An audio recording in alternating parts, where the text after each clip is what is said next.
Aujourd'hui, nous allons pousser un peu la chansonnette, c'est-à-dire, nous savons que dans la Torah, non seulement il y a les voyelles qui nous permettent de savoir lire les mots comme il le faut, mais aussi il y a les ta'amim.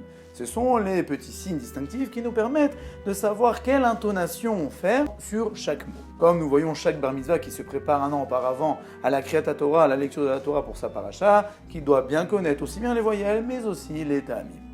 Maintenant, ces ta'amim ont des noms. Et ce n'est pas pour rien que certains ta'amim, certains signes se trouvent sur des mots et avec leur nom qui leur correspond.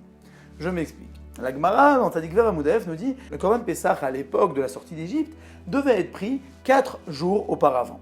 C'est pour cela que nous fêtons le Shabbat Hagadol, puisque 4 jours avant de faire le sacrifice de l'agneau pascal, ils devaient prendre l'agneau et le lier à leur lit. C'était un Shabbat, et sachant que l'agneau était l'idole des Égyptiens, que les Égyptiens n'ont rien pu faire, il y a eu un miracle, donc c'est pour cela que nous fêtons le Shabbat Hagadol. Et cette halakha de prendre l'agneau 4 jours auparavant est allusionnée dans les Ta'amim. Pourquoi ? Puisque dans la Torah, lorsqu'il y a écrit « Vaikru ish se le bet avot », que chaque personne devra prendre un agneau pour sa famille, il y a 2 ta'amim qui sont le Munach et le Revia. Celui qui veut savoir c'est lesquels regardera dans le Chumash. Et Munach et Revia veut dire Munach posé, mis de côté, Revia, ça vient du mot Arba, 4.